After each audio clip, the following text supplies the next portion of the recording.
don't know what's going on with that whole weird setup. Hey, what's up, you guys? Hey, listen, I hope everyone enjoyed that interesting premiere. For those who had a chance to see that initial 7 hour stream, you guys, it was intense, right? It was intense. We talked about a lot. We covered a lot. Man, I thank you guys for suffering through it. It was a good conversation, well needed conversation, and I hope you really enjoyed it and found it informative. And listen, on this channel, you guys, we have difficult conversations, and I really appreciate everybody holding me down. As you guys know, we hit that 10,000 mark, right? So please give yourself a round of applause, right? So we accomplished something really magnificent. I got a special thank you video coming out this Friday. We're going to do a little celebration stream online for everybody to come up and say their wishes and just kind of how they really enjoyed the content. So I want to dive in. I don't want to waste any time, you guys. I appreciate you checking out the premiere. So shout out to everyone in the chat. You guys are really awesome. Last week, the last 2 weeks was very intense, right? We had our little discussion. I'll say my back and forth. It wasn't really a back and forth with the other content creator. But it was a necessary discussion to have, you guys. I'm not really moved by insults, but I am moved by false information and inaccurate information, especially when it comes to conversation involving the Black community. Just overall, we have to be accurate because these things have a big impact on us. So I'm not going to keep you guys long, but I thought it was important for us to have a discussion possibly after this premiere. For anybody who had any questions, if anybody wanted to talk or discuss anything, you don't have to cam up. For tonight, we're just going to have a kind of, hey, I didn't know about this, didn't know about that. I just want to get your opinions. If anyone has any opinions or thoughts in reference to that stream or the information that was discussed, I just dropped the link in the chat. You guys, you're more than welcome to come up and have the discussion with me. We'll probably run this thing for about an hour. So let's talk about a few things though. To give you my thoughts. The information that I have access to, you guys, doing this profession for so long, I learned right away, very early, that the citizens, everyday people, you guys don't hear half of the stuff that goes on within your own communities and nationwide. As officers, we get this information. We get it. We get it all the time, right? They tell us these things because they want us to be, they want us to understand what's actually taking place, crime and statistics. So we see everything in real time, and these things don't make the news, right? At all. These things don't make the news at all. Yep. Shout out to Shayla. Yep, 1 hour. 1 hour. My plan is to be here for 1 hour. So you guys, if you want to make your statements, make them quick. I want to pull you up and then drop you out. Shout out to all of my subscribers. Thank you guys so much for your constant support. Shout out to the members. You guys are holding it down, pound for pound. What's good, brother? And shout out to you, sister. I saw you in the on the chat as well, making those statements, powerful statements that you made in there. You're absolutely right. Listen, there was a young lady. She made a statement, and she said that I talked about one of the officers being convicted of murder, and she made a statement that said, "Well, there's the difference."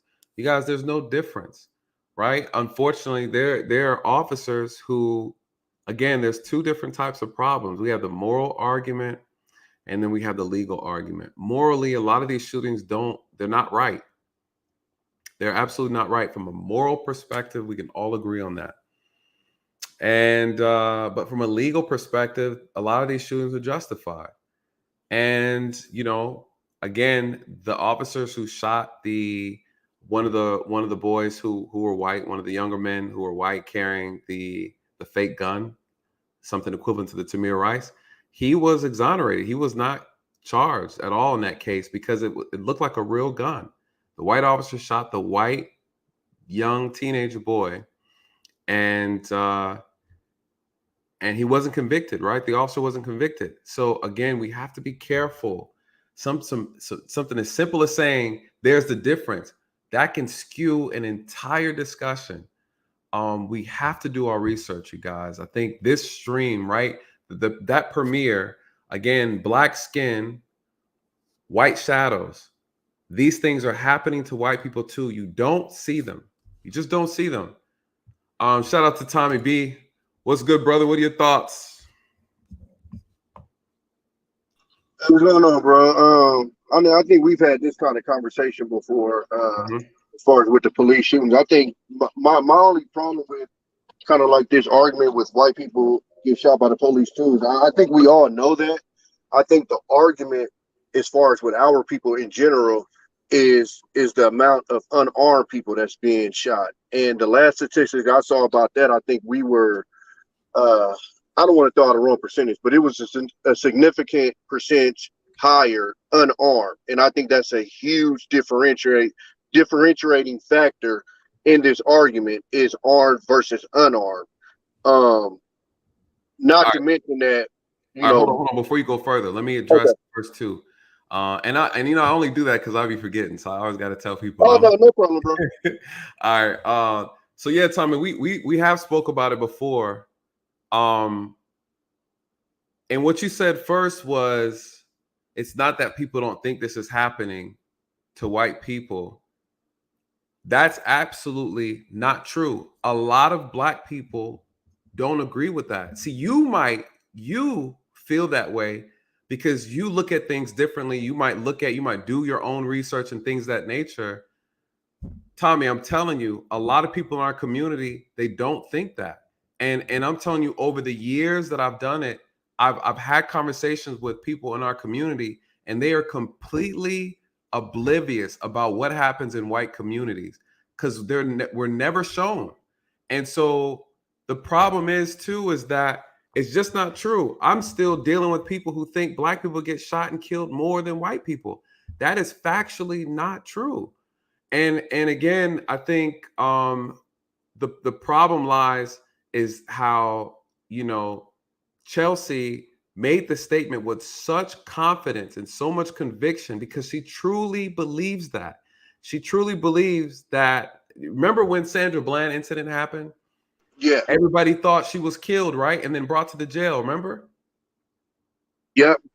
And the whole community, I was working during that time. And I said, you guys, this is her real mugshot. What were they saying? Nah, she's laying on her back and they took the picture, bro. Look at how her dreads are falling back. You can see her nose. I'm like, are you guys kidding me? I said, do you understand what would have to take place for them to pull something like that off? And again, we had someone in the chat say, hey, I didn't even see this video. I didn't even know this video came out. And it's not, there's a segment of our community that just does not know, Tommy. And again, but that's the extremists though, Nathan. Like, and for me in general, I don't focus on extremists on either side, and that's on anything, whether it's red, blue, Republicans, Democrats, black, white, whatever. I never try to, because the extremists are usually the ones that you're not going to change their mind. But I think general people in the middle understand that yes, white people get shot by the police. It's kind of common sense. I think where the argument is like I said, is the unarmed, and that's where all of the uprising, because I forget, it was one police shooting that happened, and then like a day or two later, it was some guy that clearly had mental issues that came at the police with a knife. Nobody said nothing about it because we all understood he came in on with a knife. Now, of course, you're gonna have some extremists go, "Oh, you could have shot him in the leg or the arm," and I've talked to those type of people and explained to them why people who are trained with firearms don't aim for those regions. But for the most part, I didn't hear a lot of people, and I'm in California, so it's pretty loud out here when stuff like that happens.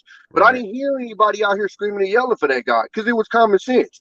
But again, when we see something like, I think we had spoke before, like the young boy in Ohio, where they essentially did a drive-by, again, and see, one of your arguments was with the media, like if it happens, the media never picks it up. Well, the interesting thing about the time we live in is we don't need the media to pick it up, because if it happened as much as you're saying it happened, I should be able to find these on YouTube. I should be able to find it on Instagram, because they don't control that. So if it was happening at such a rate, I follow pages on Instagram that literally specifically target that kind of stuff. So my thing is, if people are going to try to explain to me that it's happening at the same rate or a higher rate with white folks talking about unarmed shootings, then you'd have to start showing me these videos that, and to my knowledge, just don't exist right now. And I'm not saying it never happens, because we had one guy out here in Fresno, and weirdly enough, BLM went out there to go, for that fight. So I'm not saying it never happens, but I'm saying at the rate that we've seen it happen with black folks, I don't think that's factually true that it happens with white folks as far as unarmed.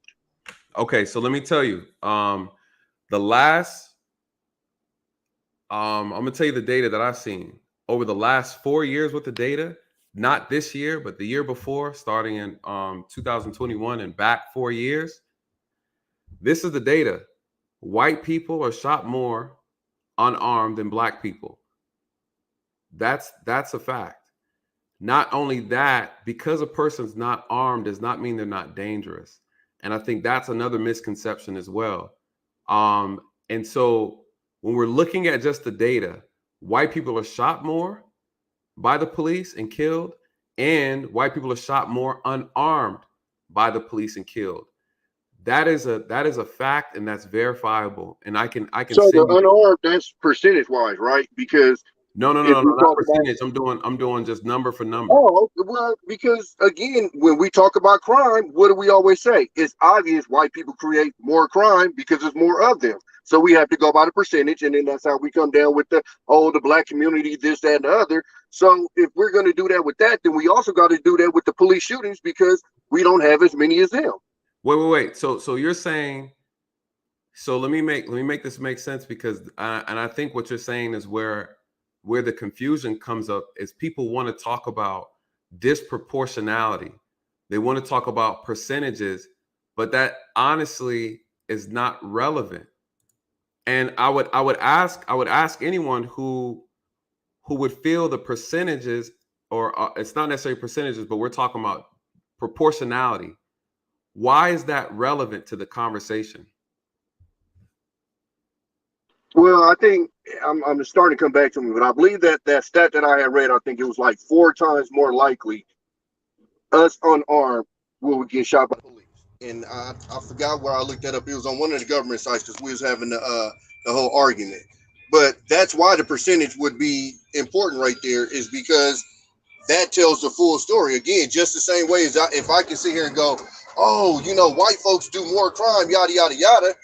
The same way a white person would go, well, it's more white people. But if you go percentage wise, it's less a percentage of our population doing it than you guys. So let me ask, because I think this is what a lot of people are going to be challenged listening to, right?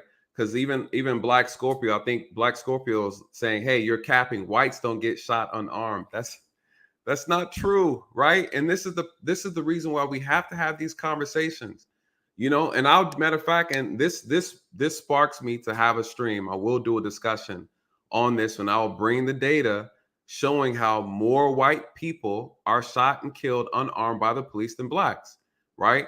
I'm not saying it doesn't happen to blacks or whites. I'm saying if we're talking about numbers, right? And I think the problem is this. The argument that you're making, and other people are making this argument too. We're saying that because white people are more in numbers, it's only natural that they have more encounters with the police and be shot more. I'm saying, what is the relevance to that when we're looking at crime, actions, and behavior, right? Who does it more doesn't matter. The fact that it's happening is what's more important. People are putting so much emphasis on proportionality, and I'm saying there's no relevancy to it, because this needs to be examined based on behavior. So if we're looking at, you have 10 white people and you have 3 black people, and all 3 black people are shot by the police, but only 4 white people are shot by the police, you have to examine what these people are doing on an individual basis. You can't, using proportionality does not work on explaining every parts of statistics or explaining why situations happen. It's easy to make a blanket statement and say, well, based on proportionality, based on percentage, based on that, okay, cool. But when you get to the raw data, we're asking, what were these persons doing?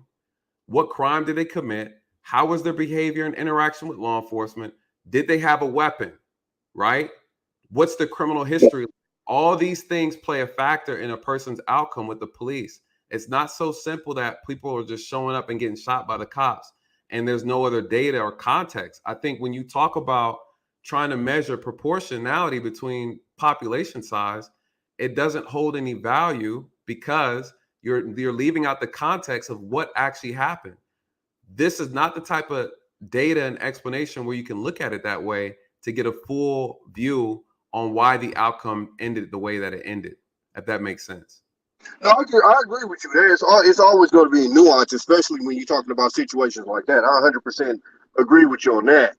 Um, but when you have and I tell people this all the time, the stuff we see on TV is just the bare knuckles of it. It's no telling how much we don't see outside of TV. I tell people all the time, when we in the hood and the police decide to whoop your ass, that don't go in a police report. So that don't go in the stats. That's true. You know what I'm saying? So when I have these discussions with people and they're starting to spit out stats and stuff, and I'm explaining to people, well, if they decide to throw something in your car, they don't add that to the stats. Or if they, catch a crooked cop and he did this, this, and this, and they can verify it, they don't go back through the stats and start fixing all that stuff. The stats are just the stats.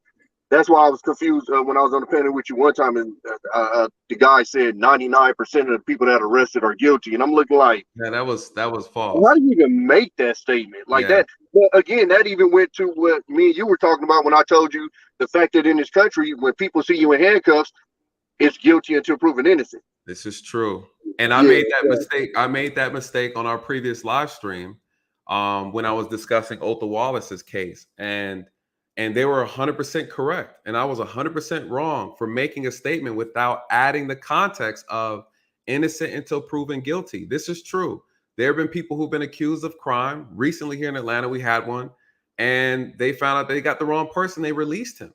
So we do have to be mindful. We do have to be careful, and I do agree with that. The thing about data and statistics is if you take the information and you frame it properly, you can use it to support your argument. That's why I did with just the raw data. The raw data says how many people were shot by police that were white, how many shot by police that were black. And if you focus on that, build your argument off of that. Don't start breaking down proportionality and blah, blah, blah. The reality is this. We commit, way too many violent crimes for us to be damn 13%, 14%, or whatever you want to give us. We are committing way too many crimes for us to be this small. And so at the end of the day, one can argue that we are disproportionately, if we want to use that argument, creating more violent crimes in our communities than white people do in their communities based on population size. So I can use the same language. So if we talk about why are police present, well, look at the crime. And again, when you look at the size of our population, we account for half of the most violent offenses in our own communities. That's a fact. So if we're talking about why the police always in our communities, we have to first kill the amount of crime that we're actually committing against our own people.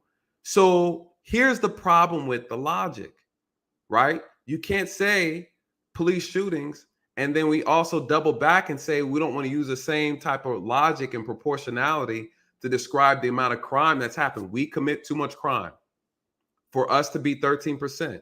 But then when you look at the amount of crime being committed, it then makes sense why black people are getting shot at the numbers and the rates that they are by the police.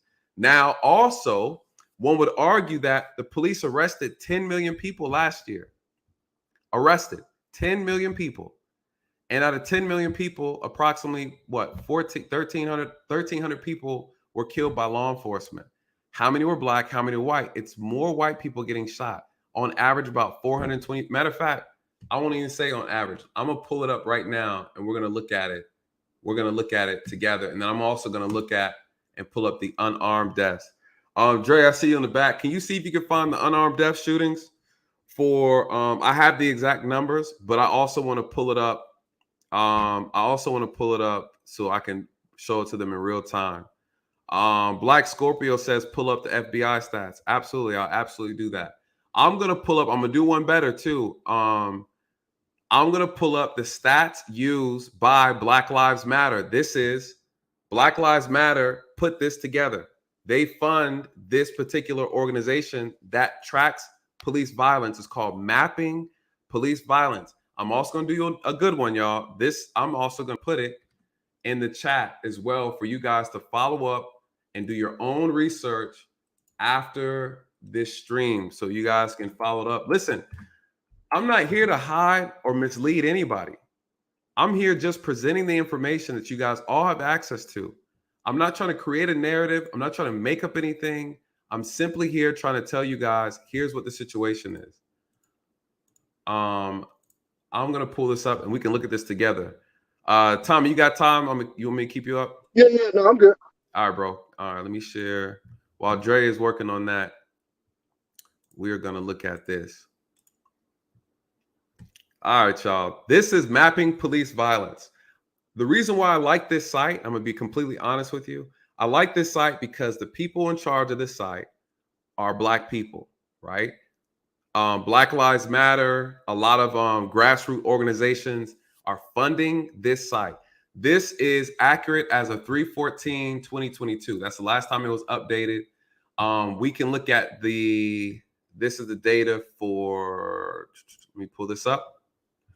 Police killed, this is in 2021, 1,000. Now watch with me now, you guys. We're doing this together. 1,141 people. All right. We can go right here and we can change it to Black people.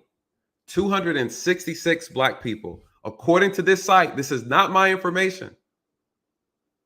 266 were killed in the US last year. That's 266 Black. Let's look at whites. Oh, yeah. Okay.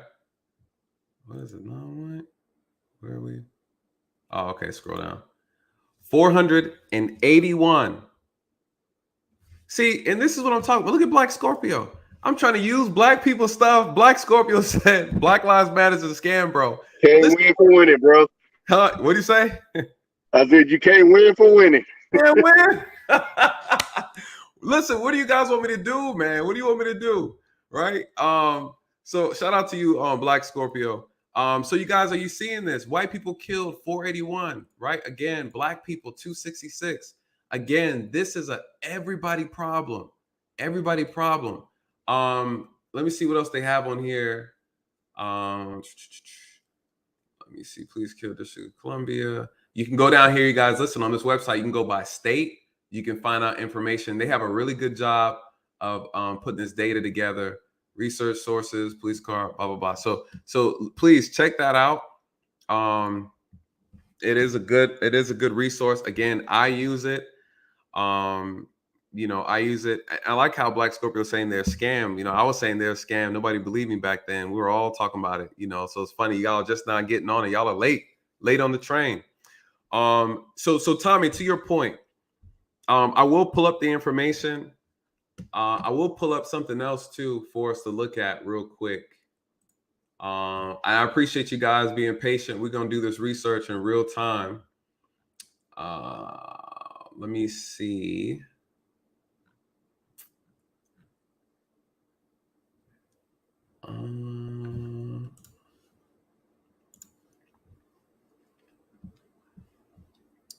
We could also. Let me see if this has the data on here. All right, you guys. I'm gonna pull up the FBI data as well, and I think that'll take us to a good conversation as well. Give me 1 second. What do we want to focus on first? Let's talk about.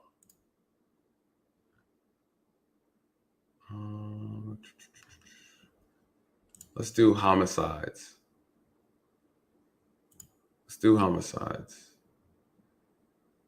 Female, male, Black, white. Okay, that's murder offenders. Cool.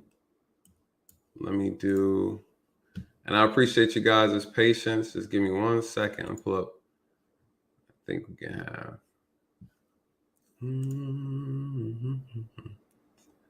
And then Dre, just let me know when you got it, and then I'll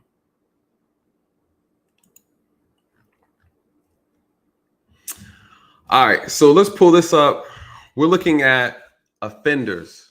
We're going to be looking at some offenders in reference to homicides.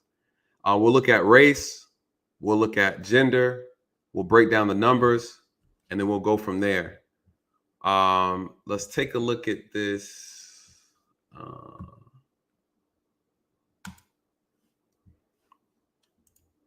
Oops. There we go. All right. All right, here we go. Here we go. Here we go. Okay. All right, you guys. We're looking at murder offenders. These are people who have been arrested for murder.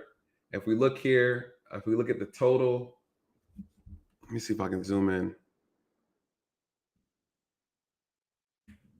All right. So we look at the total offenders arrested for murder. If we look at white, 4,728. This is in 2019. If we look at Black African American arrested for murder, 6,425 in 2019. If we go down here, now granted, this alone, right? Look at the number comparison.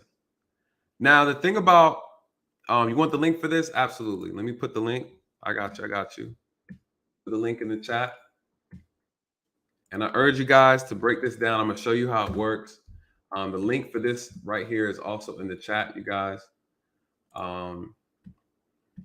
So there's the difference here, right? There's 4,728 offenders that are white. This is all ages. This is the total.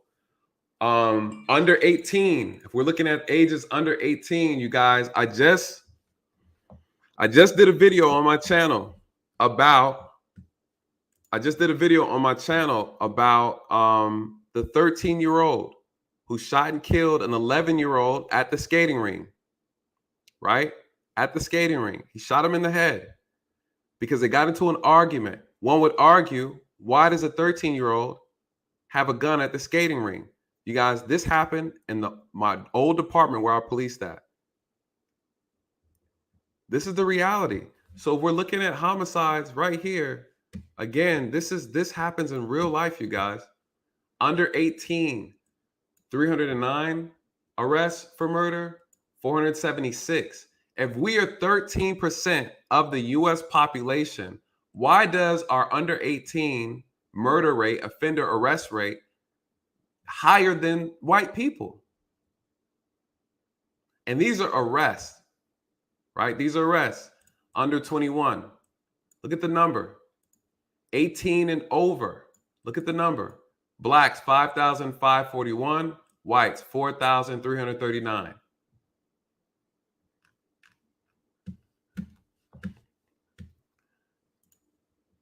Tommy, what are your thoughts? No, I never argue against the crime like that. The only reason why I even brought up those statistics is because in general, when you have a conversation with people and you make a statement as far as crime and say you throw out and say, well, you know, white folks commit more crimes than black folks, they'll always go back to the percentage. And that's why I said in that situation, why would you go off the percentage? If with crime, most people are willing to go off the percentage. I think what we're looking at right there is just a result of one, the country that we live in, because even as our numbers are horrible, absolutely, but the white people numbers aren't impressive either. No. It's just a violent country for number one, and then number two, on top of it being a violent country, you know, the conditions that we're put in, and I'm not making excuses or crying and none of that shit, but literally scientifically they can show you if you put animals in a enclosed area and you restrict resources, what do? They fight amongst each other. That's what they do.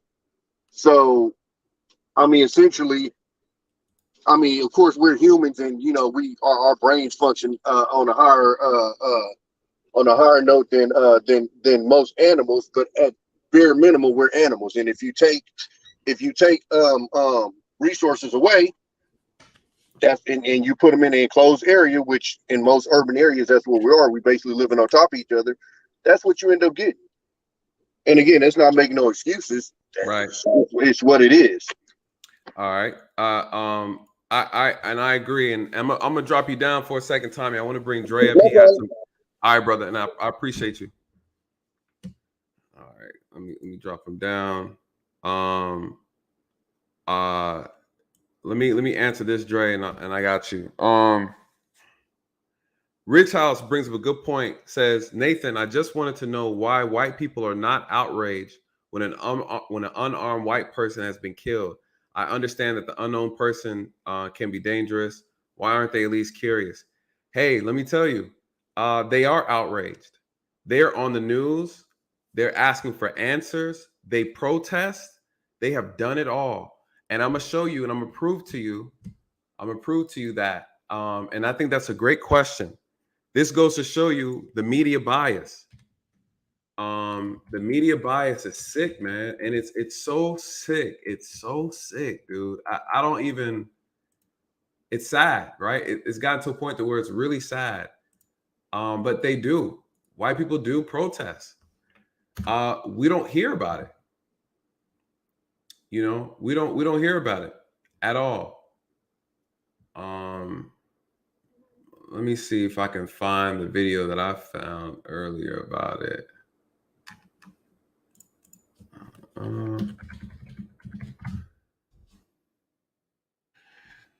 All right.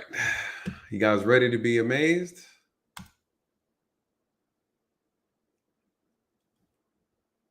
Check this out, right? I think he had a great question. And I'm going to prove to you why we don't hear the things we should be hearing. Oh yeah. Shout out to you, Lonnie Clark says, I'm from a police family. I get called a police N-word snitch or N and what in the world is coming to? Yeah, I know what you mean. Yeah. They don't treat us well in this profession. And shout out to Lucchese. What is she saying? They are outright outraged by the news. Do not market it because it does not fit the narrative. And this is what I hear all the time. And I hear them say this on the news. You guys just got to do the research. They are mad. They are very mad. They don't get the same publicity as black people. When a black person is shot and killed by the police, we get a lot of publicity. White folks don't. And they do get upset about it. And I'm about to prove it to you right now. This is your homeboy right here, y'all. I'm about to show you something. Check this out. Hold on. I bet y'all didn't see this coming. Continues in the cases of two people who were shot and killed by law enforcement in Arkansas. Community leaders joined the family and friends of both Hunter Britton and Marquise Martin today at the Capitol to demand answers in their deaths. Britton was only 17 when he was shot and killed by a Lonoke County sheriff during an early morning traffic stop on June 23rd. 26-year-old Martin was found dead in a creek in Drew County last March after he was missing for almost a month. Civil rights attorney Benjamin Crump spoke at today's protest. And we come here together with several community leaders and state leaders to ask the simple question. Yes. What is the Arkansas state leadership doing to address the unjustified killings of our children?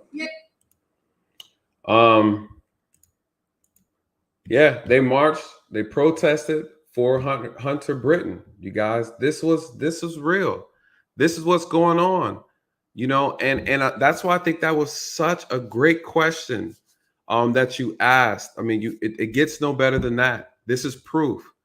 And guess what? You saw who'd you see there? Cuckoo Kachu. You know, your boy is right there. He's you don't see him working the white cases. You always see him working the black ones. That brother is dipping. He's double dipping on both sides, right? He is at this point. I'm starting to think that brother's omnipresent. As soon as a body drops by the hand of a police officer, he's there. Dre, what's good, brother? What you got for us? All right. Remember the stats I gave you back? Actually, it was a couple months ago. I put the link in the private chat, and then the link is a police violence report. And I just read off my phone if you click on it.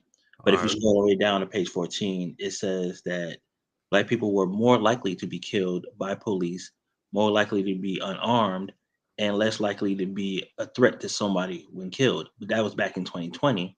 But if you look at the numbers, it says unarmed and not alleged to be a threatening.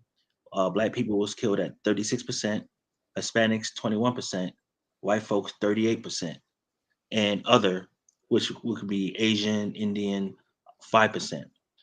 Unarmed, just straight up unarmed, 35% for Black folks, 20% for Hispanics, and 41% for white folks, 4% for other. Okay. And these are all killed by police. All If right. you scroll all the way down, keep going. You said scroll down more? Yeah, to like page 14, and you'll see it. Keep going. I don't know if I missed it. Oh, No, you this was didn't. this is right here, unarmed. This is Keep going. all right. You'll start seeing it. Keep going. It's very This interactive. Nope, next one. It's page 14. There it is. okay. Hispanic. Let me see. This is the same stats I sent you when I did that biases training. Oh, okay. U.S. population. I want to get to where are the just the regular numbers.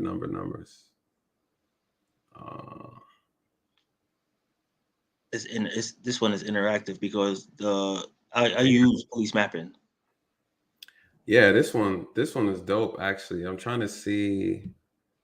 I kind of like how it's set up. Unarmed 77 vehicle. What I like about this one, you guys, is that matter of fact, I'm gonna put this link in here in the chat as well for you guys to look at. What I like about this is you can't even see it though, but let me see if I can zoom in. Let me see if I can go to the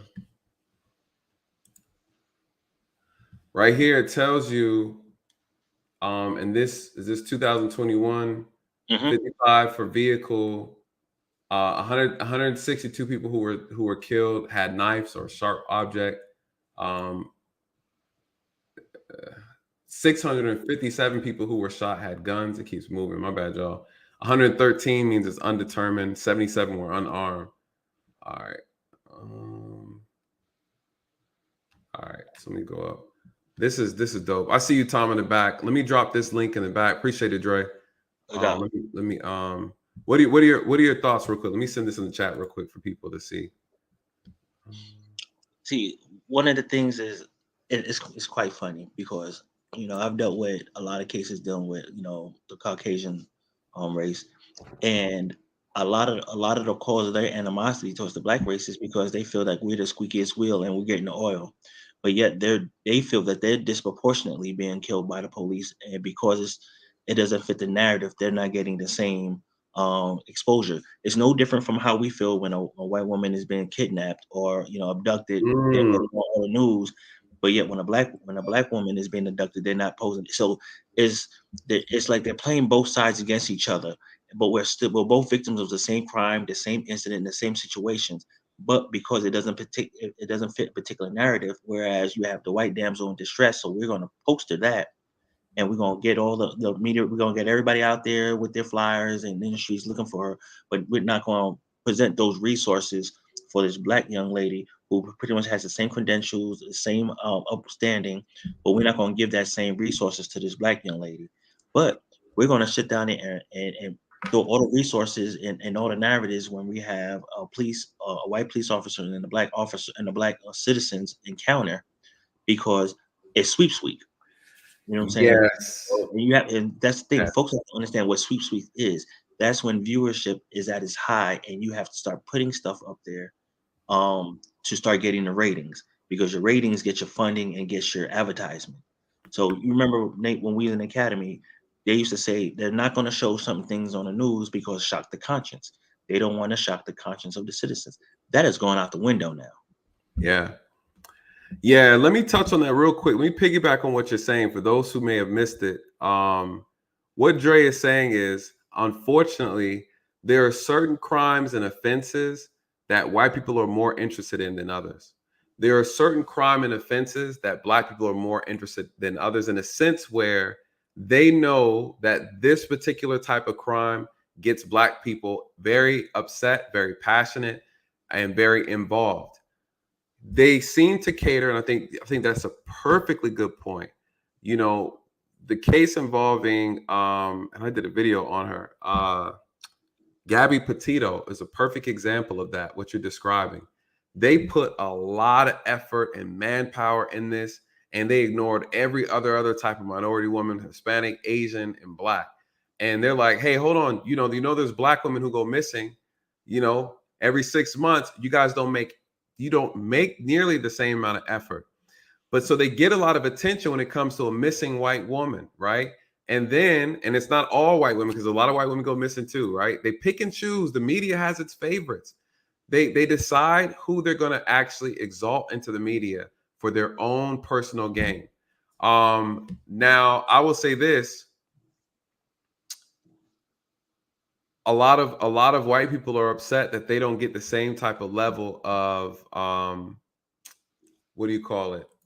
The same type of media attention for police shootings, and that is also true. Let me throw up this data real quick. I'm glad you made that comparison, because I think that's extremely, extremely accurate. Let me see if I can add. This is 2019 data. This specifically, you guys, is about arrest. 2019.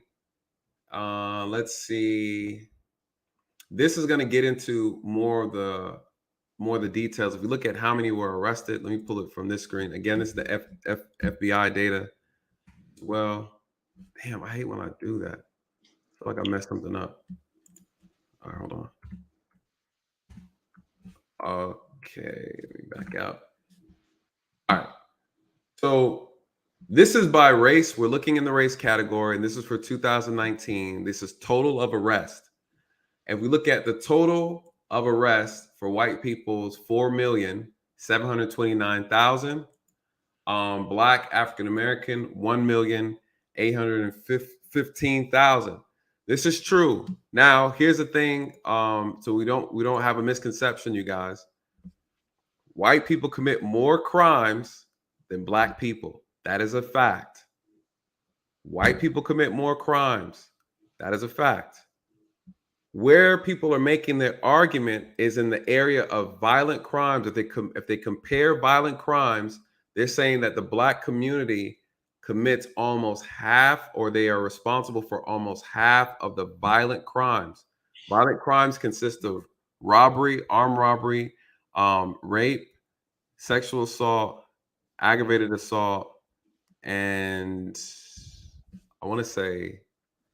you trying to do the 7 deadly?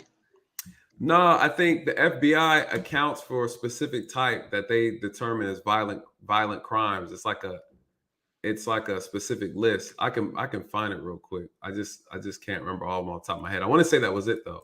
Matter of fact, you got to remember, you have different tiers of robbery. So you have armed robbery, home invasion, carjacking, robbery by force, robbery by sudden snatching. Nah, they do. They put it all. They lump it all together. Here's what it says right here. So you guys, per the definition of the FBI and how they group it, this is their definition. FBI Uniform Crime Reporting Program. Violent crime is composed of 4 offenses: murder, non-negligent manslaughter, rape, robbery, and aggravated assault. Violent crimes are defined in the U.S. Code as those offenses that involve force or a threat of force. So you guys, when we talk about violent crimes, no, that's a good question as well. Burglary is considered a property crime. So that's a good question. So burglary is not accounted for this. We can look at property crimes as well. So that way you guys know what we're looking at. We're looking at murder, rape, robbery, aggravated assault, and crime against person. You said what? Yeah, crimes against person. There you go. Crimes against persons. Let's share this tab. So let's go back to here.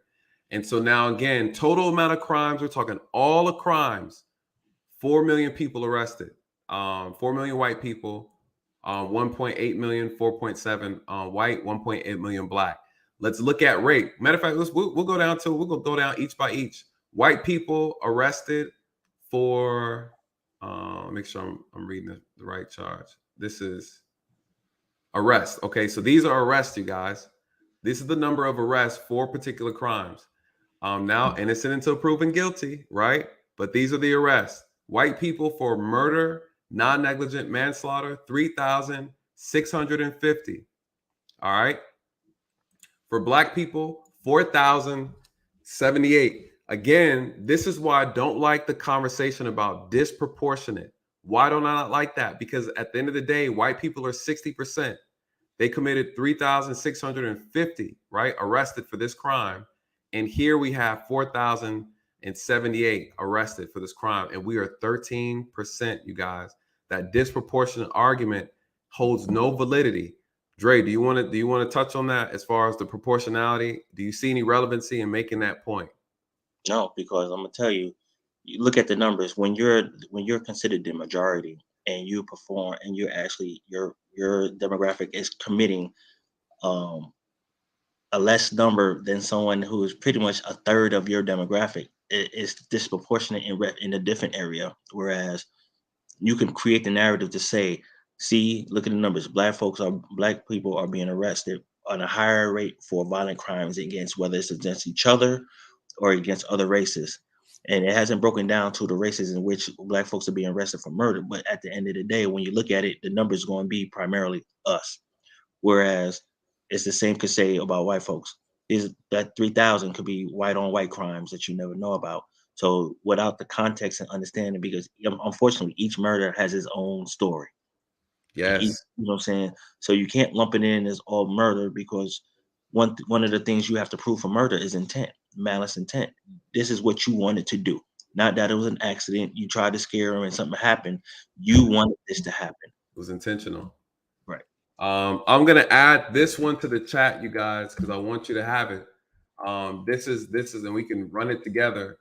But this is important. If we look at rape, now here's a known fact, right? Look at the arrest for white people, 11,588 white people arrested for rape, 4,427 for blacks.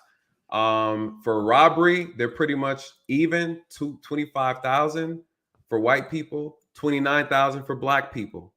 Aggravated assault, 169,000 for white, 91,000 for black. For explain what that is so they understand what aggravated assault is, because you know other cities have it as attempted murder. All right, go ahead. So aggravated assault is, for some states, will be considered attempted murder, but like here in Georgia, aggravated assault is assault on a person with a offensive object, whether it's a baseball bat, a firearm, a pistol. I mean, a firearm is a pistol. I'm sorry, a knife. If you pick up a pencil and you use it as an offensive weapon, you can get charged for aggravated assault. You use a vehicle to try to run somebody over, you can get charged with aggravated assault.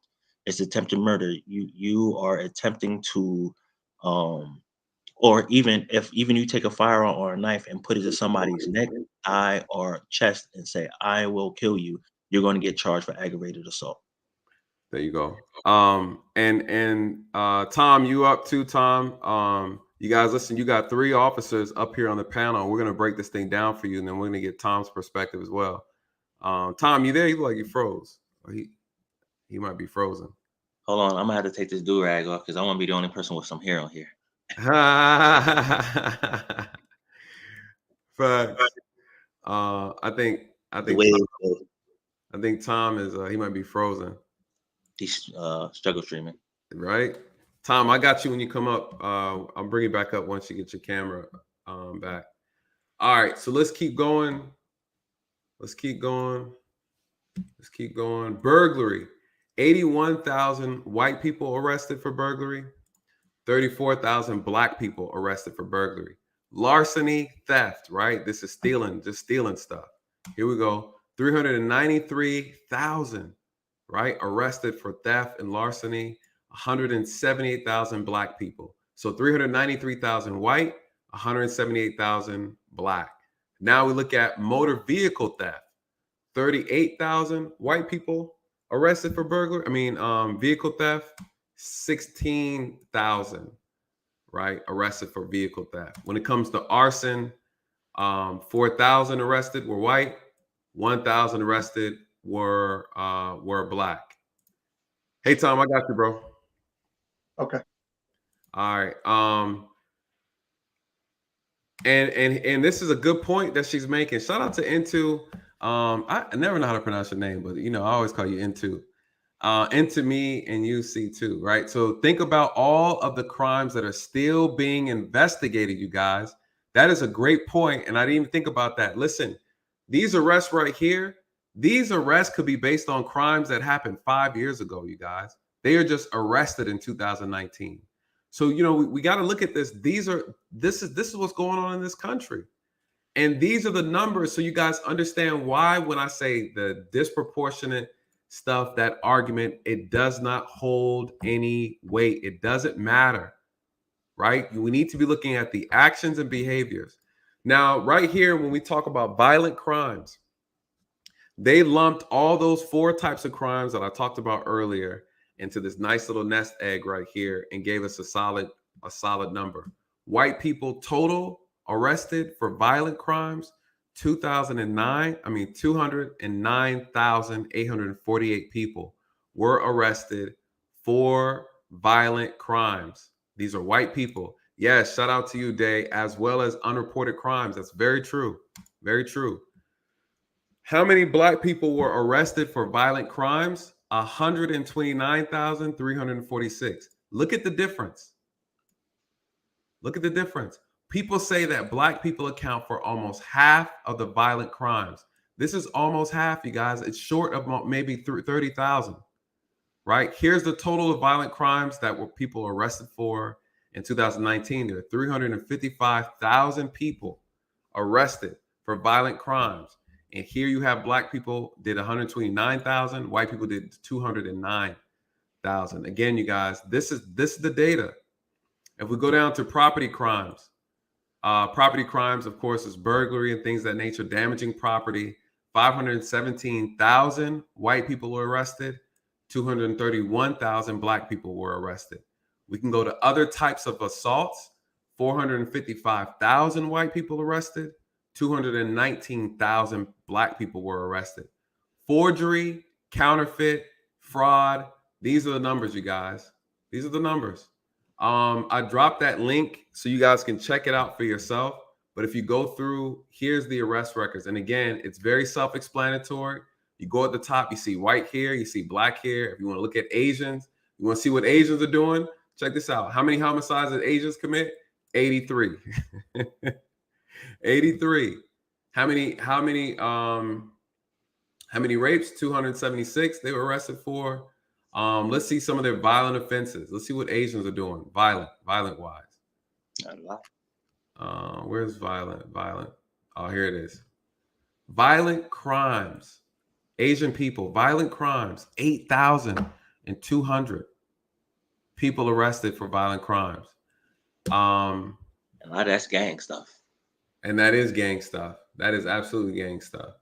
So you guys,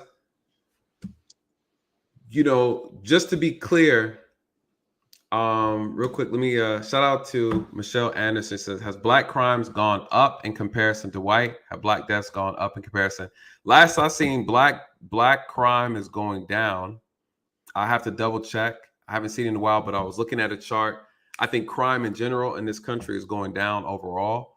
It's still high, but it's going down from over the years. When I looked at it, well, one aspect is actually rising. The age of the perpetrators of the crime has gone up. So you have a lot more teenagers being arrested for violent crimes, whereas the violent crimes committed by adults have slightly gone down. Okay, and that's interesting too. The youth are committing a lot of crimes. Again, I did a video on the 13-year-old who shot and killed the 11-year-old intentionally, shot him in the back of the head. This is a big problem. So thank you so much, Rochelle, for that. Thank you so much for the super chat. I really, really appreciate that. Have Black deaths gone up in comparison?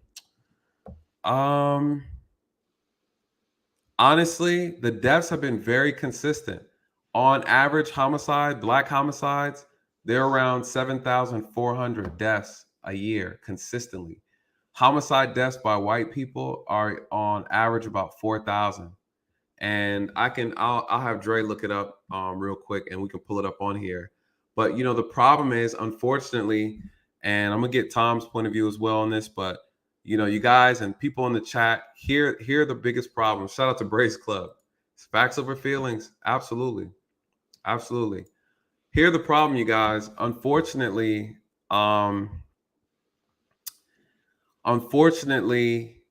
when it comes to homicides and deaths in the Black community, I think homicide for Black people, that's our fourth leading cause of death, is homicide, meaning that's a big problem. For white people, what is theirs? It's suicide. It's suicide. And matter of fact, and you can go to the CDC, right? Since we're talking about data right now, you guys, I keep the data on lock for this very type of on the spot discussions. Let me see if I can find the CDC data real quick. In the meantime, Tom, what are your thoughts? Thank you, man, for hanging out with us. What are your thoughts in reference to the comparison, the Black skin, white shadows? We got white shadows right here, Officer White Shadows. What you got for us, Tom? Skull candy right here, buddy. What are your thoughts in reference to the myth? And then also, what are your thoughts in reference to the conversation about the disproportionate argument? I know you hear it too, about Black people are shot disproportionately than white people. First the myth, and then the disproportionality. Well, I mean, first off, I'm not sure about the stats that we're looking at here on this police mapping ordeal, because I'm not sure where those stats come from. I haven't looked at it enough, so I can't comment whether they're right or wrong. But as far as the I guess the disproportionate side of things, I don't believe there's anyone that's getting shot or killed disproportionately. I just think it's just happening the way it is. I don't know that there's any more of whites committing crimes or Black committing crimes or whatever the case is. I think it's just one of those. It is what it is. I mean, it's just like, being on that one traffic stop. You pull up, and next thing you know, the guy jumps out of the car and pulls a gun on you. And you don't know if that person in the car. You may not know the person in that car is Black, white, Hispanic, Chinese, Pekingese, whatever. You know what I mean? I mean, you just don't know. And and on top of that too, like, whether you're approaching a suspect or a subject, it may not be a suspect at the time, but you walk up on them, and let's say they are Black, white, whatever. You don't know what's going to happen until the moment of truth. So, I mean, and if you end up, if he is, if he or she is Black, and you end up, having to, put them down because they committed, they introduced a weapon into the equation, let's say, well, I mean, then it is what it is, so I don't think there's any real disproportion in there. And, as far as like the whole Black Lives Matter thing, I think you were saying something about that they're the ones that came up and they're funding this police mapping deal that's on here. Mm-hmm. I don't know that. Again, I don't believe anything that Black Lives Matter says. So, I mean, look, I'm just being straight up. So right. I don't think that. I don't think it's really that accurate. I'm going to say I don't believe it's accurate until I know where this information comes from. Then I don't think there's anything wrong with that disposition. The reason why I use it for my arguments is because there's a lot of things that just can't make up, right? What I like about their crime mapping is they link news articles to the deaths and the shootings to give their data credibility. They have a very they do a very good well. I mean, the reason why I use it, I'm gonna say this: the reason why I use it is because it prevents people from dismantling my argument. So if I'm using the sources of the people you support, because unfortunately, Tom, the pushback I get from having this conversation is that, hey, you're using data from a white supremacist organization, right? So this is the reason why it makes my argument more credible if I'm using your own sources to combat your own information. So you're using it like as a baseline. Correct. And Okay. and what I do, because someone else mentioned it earlier, said they don't trust BLM as well and things like that. And I get it. But because I'm having the conversation, Practical Absolute says I'm black and I don't F with BLM. You know, a lot of us know there's a difference between the organization and the movement, right? And the organization is it appears to me to be corrupt. And the movement is every day, every regular people having their own little grassroots started up things and are doing their thing. I want to show something real quick about this too. I want to talk about this. Oh, good night, T-Row. Thank you for joining us tonight. Thank you. We're going to wrap up, you guys. I'm not going to keep y'all too late. I just wanted to touch on these and get some questions. I want to get some last minute questions in the chat. But I wanted to share this. I think this is important. Hold on, somebody. Yeah. This is exactly pound for pound. If we're not using BLM info, then whose? It's, you know, people want to argue so much, man, and they want to fight about the truth. And it is tiresome. Damn, I hit the wrong button again. On my screen, all jacked up. All right. I wanted to show you guys this. This is the CDC. This is the leading cause of death of non-Hispanic black men. Number 1 is heart disease, right? Number 2 is cancer. Number 3 is unintentional injuries. Number 4, homicide. This is in the black community.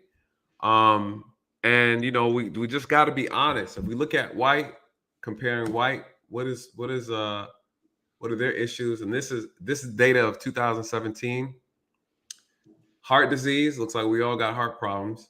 Cancer, unintentional injuries, chronic lower respiratory, stroke, Alzheimer's, diabetes, and then suicide is up here at 2.7. And then homicides up for us at 5.0. As you see, black folks don't have suicide on there. We don't really be doing that, right? We don't mess around with that like that. This is non-black folks, I believe. It's non-black folks? Yeah. It's non-Hispanic black. This one is non-Hispanic white. This one's non-Hispanic black, 2017. And yeah, this is right. Yeah. What, bro? What you about to say? I just posted a link reference to the 2019. The homicide rate has gone up from 2019 to 2021. All right. The stats for 2022 isn't in because the year isn't out yet. Correct. So let's pull it up. So I want us to be clear on that in reference to okay, good. I need to save this. I haven't saved. How come I don't see it? Let me do. Oh, by the way, what's up, Tom? What's going on with you, bro? You muted. Oh, I'm back. Go ahead, Tom. No, I was just giving Dre a shout out there. And how are you doing? I'm doing all right. I'm tired. I just had a 3-hour trial prep, so I'm right there with you. Intellectual dishonest to say 200 million people white having the same or less arrest rate. Destination Dad said, I'm in and out of the conversation. It's intellectually dishonest to say 200 million people white having the same or less arrest rate of 40 million black. Show me something different. I don't even understand what you're asking. Destination Dad, Tell me what you mean, brother. Let's talk, right? I mean, this is the whole reason why we're having this conversation. There's nowhere else on YouTube where someone's going to take the time out and have these conversations with you. So instead of saying you're out, how about you come and speak your piece, brother? Like we're all friends over here. We're all here trying to learn. We're all here trying to dispel myths. If you have something different that we don't have, if you can add to the conversation, come bring it up. I want to know. I want to know. Let's look at this real quick. If Destination Dad comes up, I'll take his comment, his conversation. If not,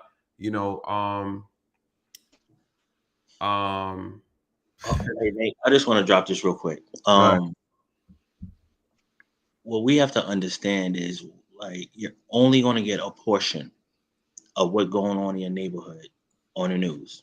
You're not going to get everything, whether it's black on black, police on black, police officers white. You're not going to get it all. Okay.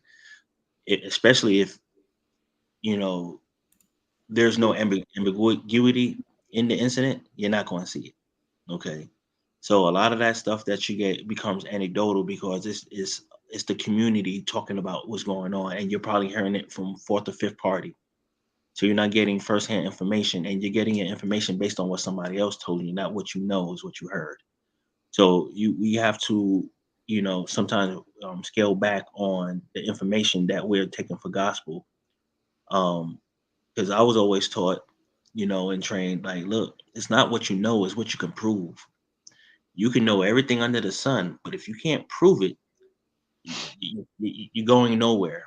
And you can't get on your community bully pulpit and rile up, and work on the court of public opinion when it's lacking facts. So what we're doing here, and what I'm trying to do here to assist Nate, is it's the same thing you could do. Does Google and go to these different sites and look at the data that shows. Now, granted, everyone has said is correct.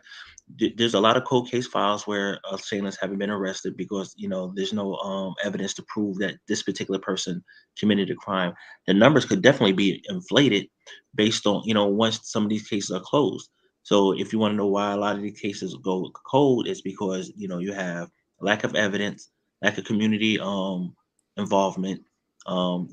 Nobody want to be a snitch. Nobody want to be that person that has the information, but yet you live in a community where you see this person's mother hurting, and you have the information that can actually put somebody behind bars. You shouldn't have to put a Crime Stopper tip out there with some money on it before you go ahead and give the information.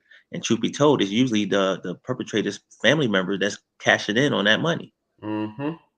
You know what I'm saying? It comes down, Dre, and it comes down to the stop snitching mentality. But people, the stop snitching mentality. People don't, they don't. You know how it is. You walk up on the street, you try to do interviews, you go door to door. People don't want to say anything, and it takes sometimes months later before somebody will step forward and actually say something, if at all.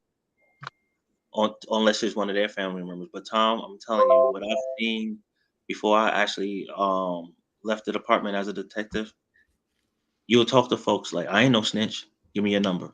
Yo, how much you gonna pay me? I never knew that there was professional snitches out there until I worked narcotics and I saw the money that was being given. They getting paid good money to snitch. Real quick, let me get Destination Dad in because he made the statement. And what's good, Destination Dad? Real quick, I like this comment right here. Said, "Lovely bird's nest. If you are a parent and your son and daughter goes out in the world and they're criminals and you only allow it, then to come home and hide in your house, you're part of the problem." This is a known fact. Parents know. A lot of parents know their kids are out here creating all the drama in these communities, and they say nothing. You guys. Me and Dre, Tom, we go into homes all the time, locking people up, and these parents are benefiting from their child's criminal behavior. So Destination Dad, what are your thoughts? Because your comment, I'm gonna see if I can pull it back up again. The first thing I want to do is I want to correct the misunderstanding of what I said. When I said I'm in and out the conversation, I meant that I'm doing multiple things in the house. Me and you too cool for me to say I'm out. Nah. I said, why are you out? Yeah, I'm just doing a bunch of stuff in the crib, going back and forth. So I can't speak too intelligent on some of the stuff that y'all was talking about. But what I will say is I think it's almost intellectually dishonest to say that 200 million white people and 40 million black people are getting arrested at the same rate and everything is fair. Oh, we never said it was fair now. We never said that. We Yeah, never we said never that. said it's That's why I fair. said I can't intelligently speak on it because I've been catching bits and pieces. But I came in, and I'm sorry, Tom, if I misunderstood you, but it was like, I think you said, like, I don't believe that certain people were targeted and stuff like that. And I've been catching like tail ends of what some of you guys were saying. So when he said that, I was like, hold up. No. There's no way that you could really believe that certain people aren't targeted or certain communities aren't targeted. Well, we're looking at the context of But I violent apologize. crime. I'm sorry. Was that? That's No? actually that we're talking about with the context of violent crimes, murder, like the 1 four second, brother. crimes committed within the FBI database and website that they deem to be violent crimes against persons. Well, So- Dre Blanco, I think Tom just said he doesn't believe that. Is that true, Tom? You just said you don't believe that? I don't believe there's disproportionate numbers because police officers don't know that they're going to get into a situation. You know what I mean? They don't really know that they're going to get into that situation until that moment of truth happens. And that's just a fact.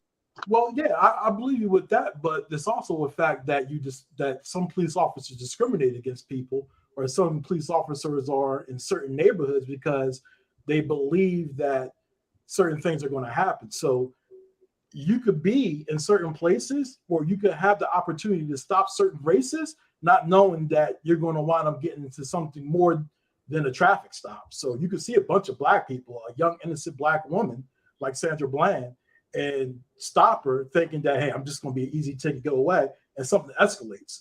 So I refuse to believe that most cops don't know the color of the person that they're stopping. Therefore, I refuse to believe. I said most. I didn't say all. What I was about to say is one thing I want to correct you on, because I'm not going to steal Nate's line because I don't have to pay him for that line. I mean, you're right, but you're inaccurate. But what you have to understand is that every police officer has a bias of some kind. So they bring their biases into the workplace. So what you have to understand is it's inherently, and Tom, correct me if I'm wrong, about 95% of the officers are lazy. If they can work the entire shift and not make any encounters, they would rather have that than to go ahead and out there and be proactive. Now you might get some rookies like how Nate was when he came out the academy full of piss and vinegar, want to stop everybody, you want to chase everybody, you want to hop over fences. It gets old real quick. But what you have to understand is when it comes down to when you start see what happens. Let me just break it down so you understand what it is. And before you do that, let me say this so you understand where I'm coming from. I agree with you too. I believe 90% don't want to do those engagements. 90% is good. It's that 10% we're talking about. No one, I don't believe, and I think a lot of people don't believe that a majority of police officers are bad. I'm talking about that 10% of the ones that's looking for the trouble, or the ones who's just bad at their job. They may not be necessarily looking for trouble if they're bad at their job. But I'm sorry, I just wanted you to understand that before you. Truth be told, though, that 10%, that one officer that's out there looking for trouble, 9 times out of 10, he finds the trouble, but he's on the wrong end of it. He's not usually the one that you find on the news shooting like six black people or one black person. He's the one that's usually getting his ass kicked, that is screaming on the radio. That's true. That's so. I'm just keeping it 100 with you. And I think this is the reason why we have to have these conversations, because this is the first time that the black community has had access to police officers who are willing to be honest. And though we all have different experiences, the truth of the matter is we are willing to have the conversation with you guys, right? And we know that there's a lot of I just proved tonight a couple different myths that have been going out through our community that aren't true. And so when we're coming up here and we're saying, hey, you guys, listen to this for a second. We're not trying to jive you. What's good, brother? We're not trying to jive you, but we are honestly saying that things aren't what you might think it is. And so I always say, be patient. Let's work it out together. And someone brought up this in the chat, and I want to share this real quick. Check this out. Destination Dad. This is also, someone mentioned this about the inmates. This is the federal prison, and we'll look at the state. But right here, someone said, why are there more blacks than whites in prison? It's not true. And this is why I always say, you guys, we have to do research. Inmates by race. What do we have right here? 2,250 are Asian.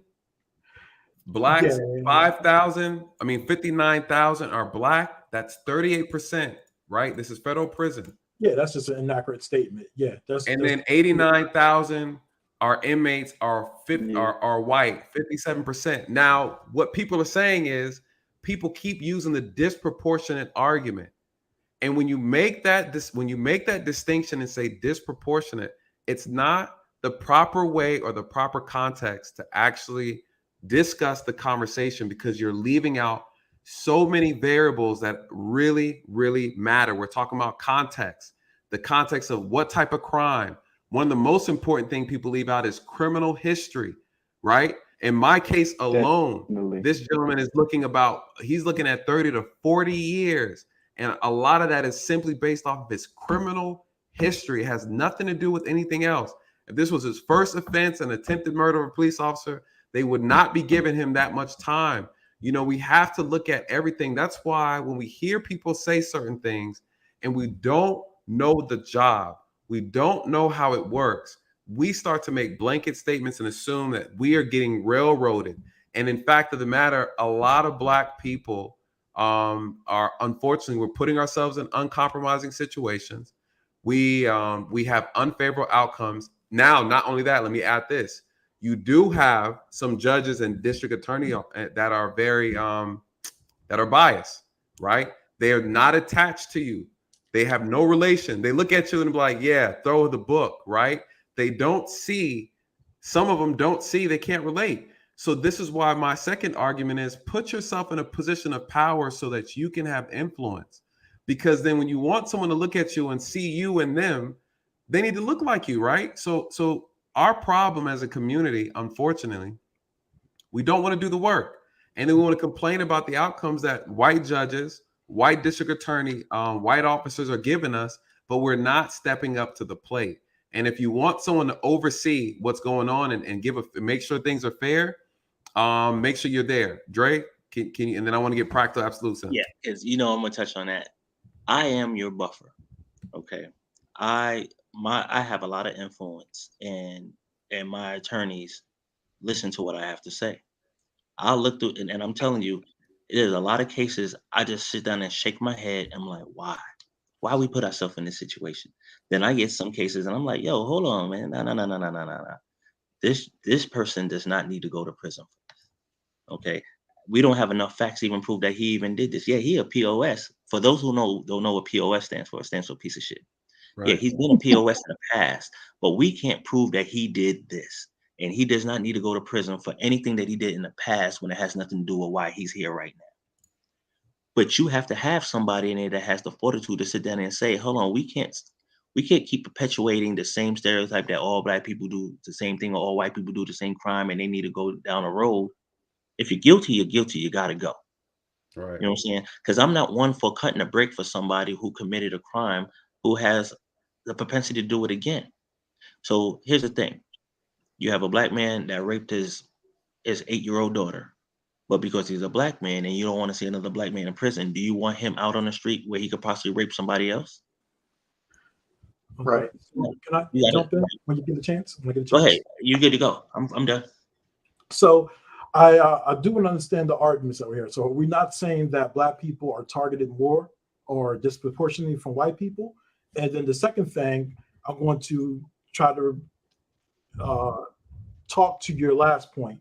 So there's a bunch of studies out there that talk about how judges give more heavier sentences to people who don't look good and who are darker complected. So the studies, I mean, yeah, let me speak on that because I know. I have to understand real quick. You also have to understand you see all the numbers of those folks arrested. I didn't see the numbers. So okay. I'm telling you, there's like a lot of stuff I missed. Only came in the last 20 seconds. I mean, the last 20 minutes. Well, so there's a lot of stuff I'm probably going to be wrong going because I didn't. But here's my question to you. I understand what you're saying because you're multitasking. You're super dad. I know how it is. But here's my question to you. Out of all these cases, or everything we're talking, how many do you actually think go to trial? What percent do you think of all these cases actually go to trial? I don't know, but this is a guess. I'm giving an opportunity to guess. I'm going to say most of them don't go to trial. I need a percentage. I need a number. I would say probably 90%. Negative. I say about 4% of all the violent crimes actually go to trial. I said 90% that don't go to trial.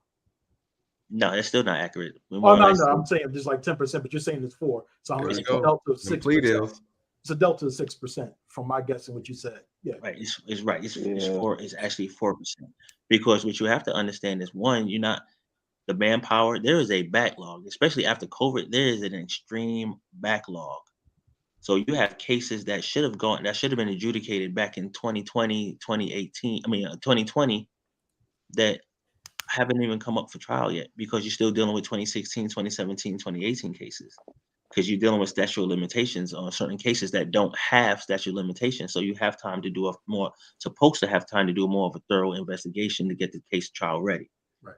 So and then you still have to deal with, like, here in Georgia, we deal with the GBI. They do a lot of our our latent prints, our CODIS, APHIS. They do a lot of those databases, and they're overworked. So you have to understand, crime is a lot. And if you're a victim of a crime, you're not really caring that, hey, a Black person, caused harm to my mom, my sister, or whoever it is. They just like, they're out. You know what I'm saying? If they're out on bond. Or and how again, come this case hasn't come up yet? I agree with everything you're saying, but I think the disconnect here is the one thing I think we're not agreeing on, or maybe it's not being answered, or maybe we're not saying it the correct way. I believe Black people are disproportionately targeted or arrested compared to white people for the same crime. And study after study say that. Now, don't get me wrong, I'm not saying that we didn't commit the crime. And I'm not saying it's not our fault for doing the crime. Okay. I'm just saying that more often than not, we're getting convicted. I hear what you're saying. I hear what you're saying, Destination Dad. Let me touch on that real quick. Sure. There's two things that when people make statements like that, what ends up happening is there's truth to it, but it's lacking context. And I think that is the problem. There's truth to it, but there's context that's missing. And the most important context is the amount of crime that's being committed in communities is what really attracts the police officers to those communities. Not only that, a lot of the calls that police officers are responding to are calls that are created by the citizens of that community.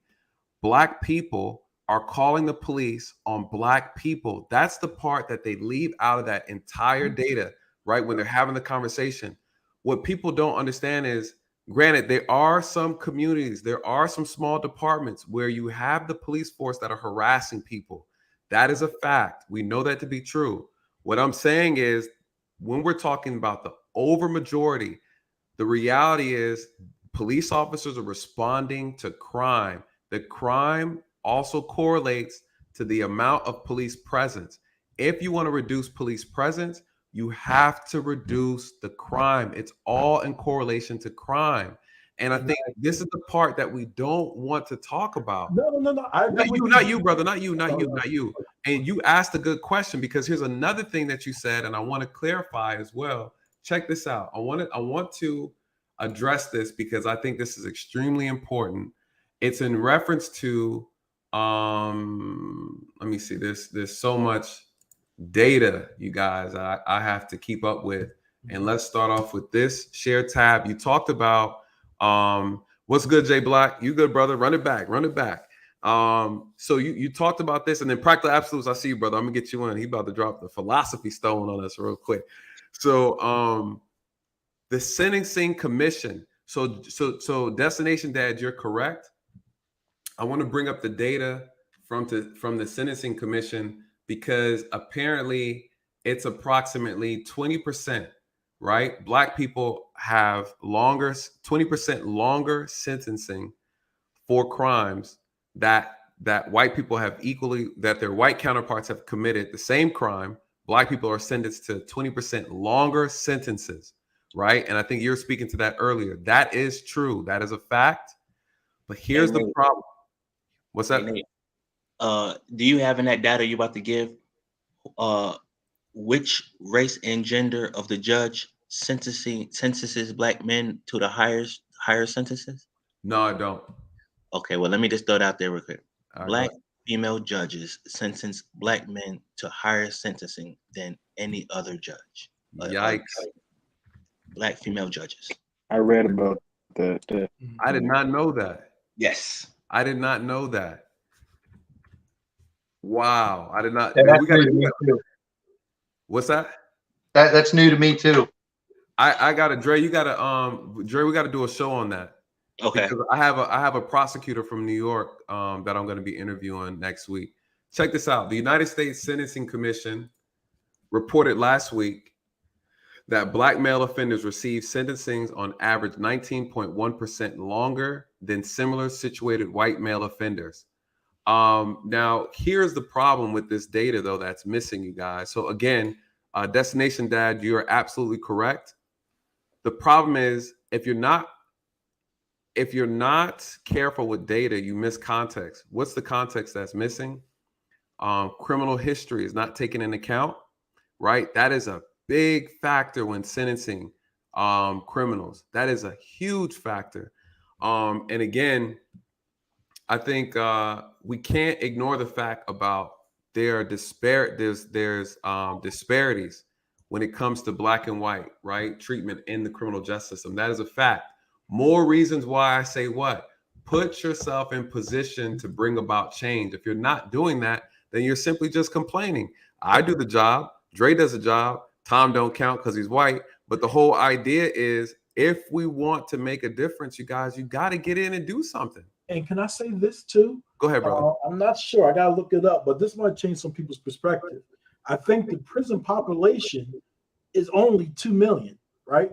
In the US, 2.3, 2.5. Let me Google it real quick. I'm sorry.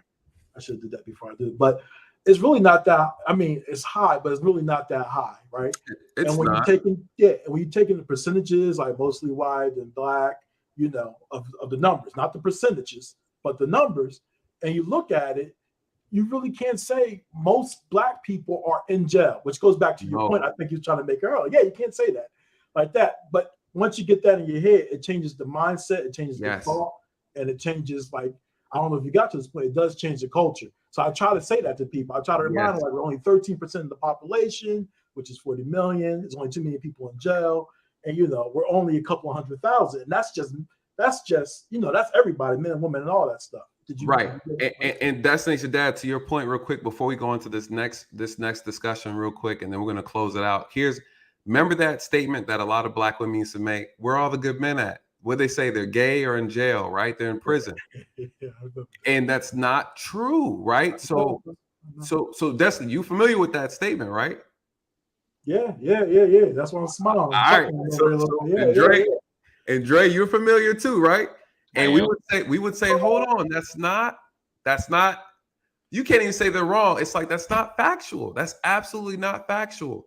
So, you know, lies run through our community like wildfire, man. And this is the last data. Hey, what's going on, Miss Creative? This is the last. 2 million. It's 2 million. It's 2 million? Okay. Yeah. Okay.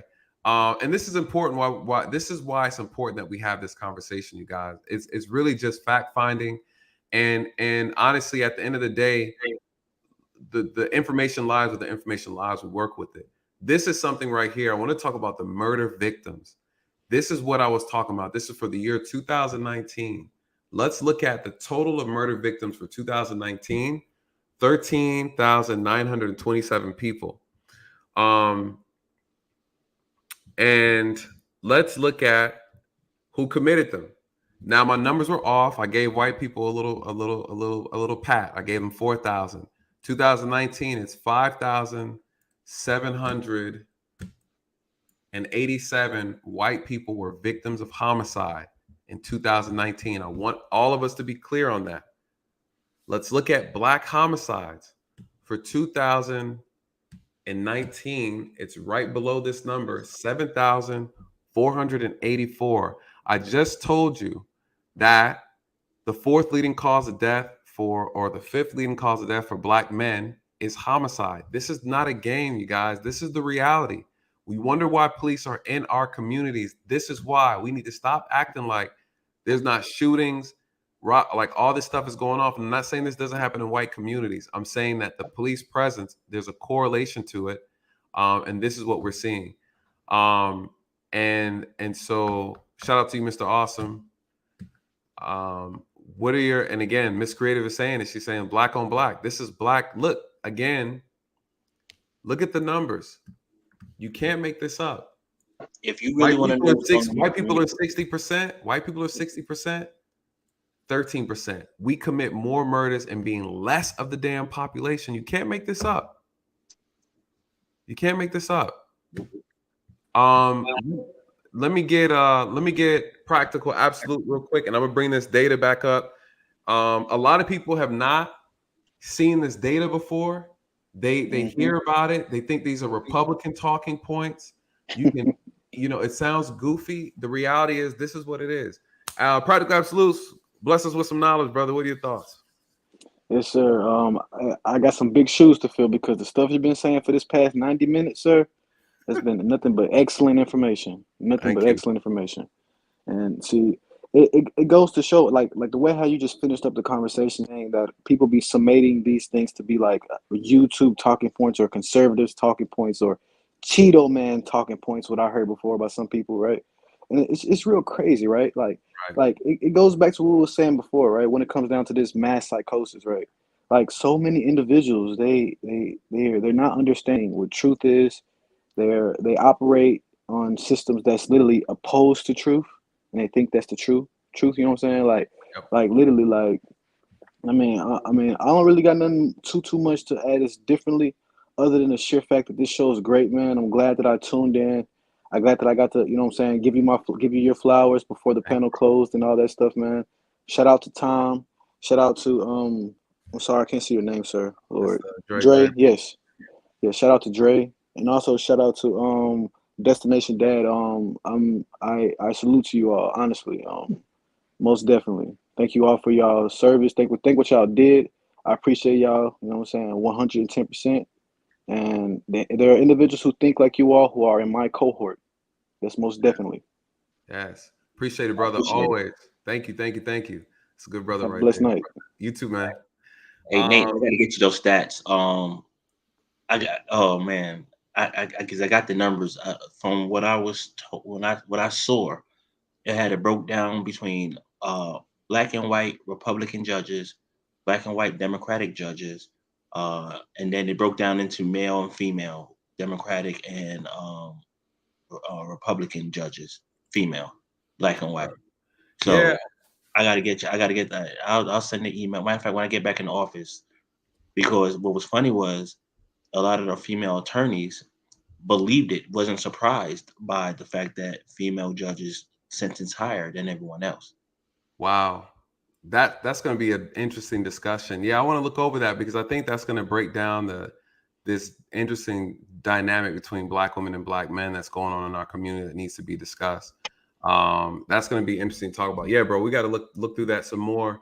You guys, I'm going to put this information, the data we went over, I'm going to put all of it in the end of this live stream video so you guys can go back and recoup, look through it. And we're going to have more conversations like this, you guys. Please spread this information.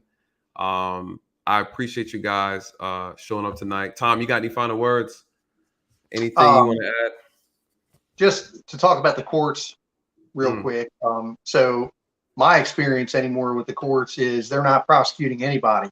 Ooh. You know, if anything, they'll it's true. I mean, they're just letting people run them up. Yeah. Or I'll go in there and they'll say, yeah, we did a plea deal.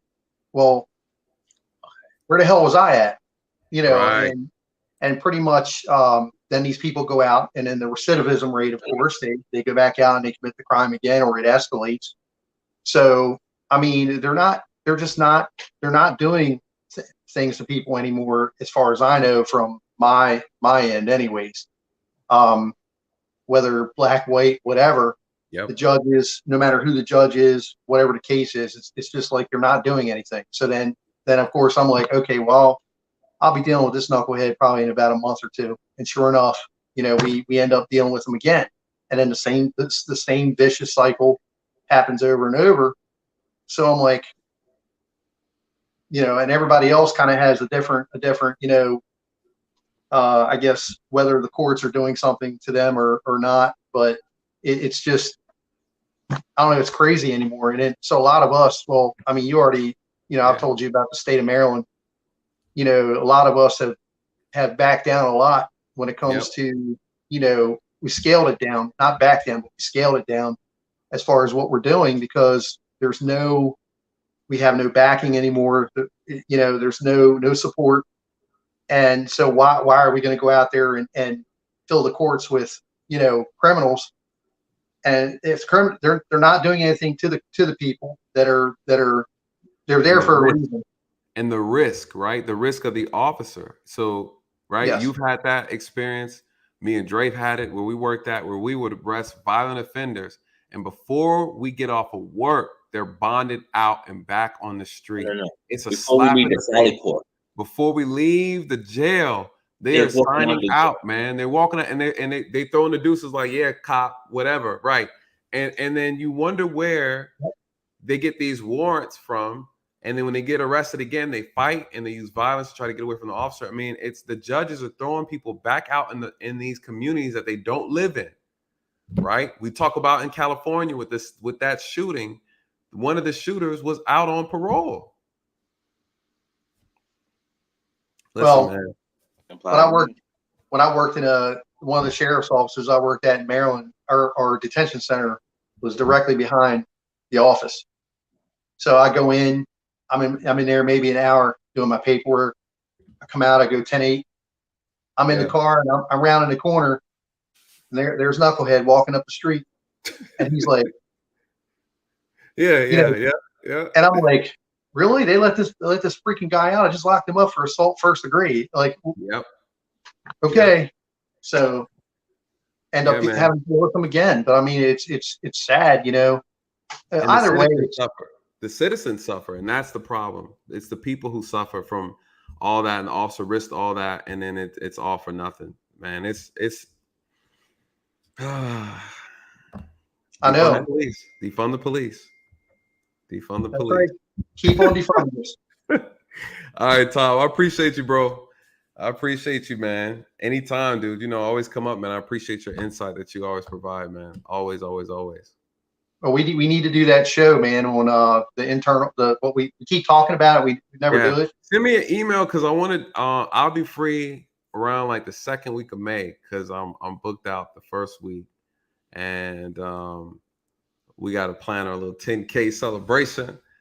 Me and Dre. So, but yeah, Tom, just email me, man, and let's put something on the books, and then we'll go from there. All right, we'll do. All right, bro.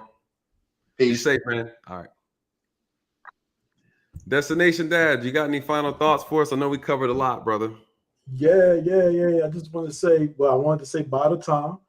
Thank you, Dre, for the information. And of course, the Real's always good talking to you, man. Sorry I hopped on a little late. Normally, I'm on point when Gail sends me a text, but I've just been busy, man. But I love it, man. I love it every time I can catch your stuff, bro. Hey, I got nothing to add to it, man. As usual, good stuff. I do want to know, is that the 10K thing, that real Nathan in the backlight? I like that, man. You feeling that? Yeah, I want one, man. Yeah. Hey, I'm trying to build the studio up little by little. Play. I got to get it. My next thing is I'm gonna get a little soundboard so I can make a little music for y'all. Yeah. I'm gonna drop some gems and all that. So yeah, I got a video for y'all for my 10K thing. I just got to finish working on it and kind of giving you guys an update and everything. And so yeah, stay tuned, man. Always gonna be dropping some good content. I'm glad we had an opportunity to kind of really just talk about some of these things that we're unsure about, man. And I think the beauty about my channel is that it gives people an opportunity to really ask questions. You got officers here who are we're just genuine, man, and we call it as it is. If it's wrong, it's wrong. You'll never hear us say otherwise. But if it's legit, we're gonna tell you it's legit. If it don't look right, we're gonna tell you it don't look right. We're not gonna sugarcoat anything, and I think that's what our community needs. We need real men and women in uniform who can speak with integrity about the job and give us a little bit more comfort and at ease, and dispel some myths and rumors, Yeah, I don't know if I told you, but yeah, my grandpa was a lieutenant. There's a bunch of other cops in the family too, so that's what's up. Yeah. So you know a little behind the scenes. That's Dad. He be trying to front like he'll be. He be trying to front, Dre. You see him? You gonna end with that. You gonna end with that. I got love. I do got love for Cos, man. You got the cheat codes and shit and code it to himself. Talk about y'all be harassing the neighborhoods. No, you know sometimes saying that. You playing. I know they told you that our community be acting up. Yeah. The same thing that you told me earlier. I have this cop friend out here. He was like, yeah, if there's high crime neighborhoods, that's where we're going to be. And, there's other reasons behind that, but I understand the fact is that's what's happening. But there's other stuff that I can argue for it, but I just don't argue because it's a new point. Like you shouldn't be. Yeah. There's nuances even to the crime, right? We can break it down to its lowest common denominator, but at the end of the day, we're making the choice. Someone said poverty, and I'm like, man, the majority of folks I arrested for violent crimes had nothing to do with poverty. Dre? Middle class. Middle class. Upper middle class. I worked the middle class community. It had nothing to do with poverty, man. People are trying to put poor people a bad name. Poor folks be too busy trying to rub two nickels together, right? You'll be surprised. They are not the ones out here robbing it. It'd be 2-parent households. It'd be guys who got parents and what I'm saying? Because they think poor people or certain people live a certain way, so they try to mimic a lifestyle that they knew nothing about. You know what the destination had? I'm gonna tell you like this, and this is where I have an issue. And I used to be this officer. Sometimes you forget where you patrol and who you're dealing with. Now, when you're dealing with poverty, 9 times out of 10, you're gonna pull over a car that has no insurance and suspended license. You gotta do things. Right. I used to be that. Oh, I gotta trifecta tow their car, not knowing that they already in debt, and I just put a $2,000 bill, $2,700 bill added onto their lifestyle. You know what I'm saying? So now I put them in a situation where they're forced to have to make a life and death decision of whether or not, look, either I get to work and pay the bills with this suspended license and risk going to jail, or I lose everything. So you have to be cognizant of, and I was that officer, and I was full of piss and vinegar. I wasn't real proactive with pulling cars over because I didn't like it.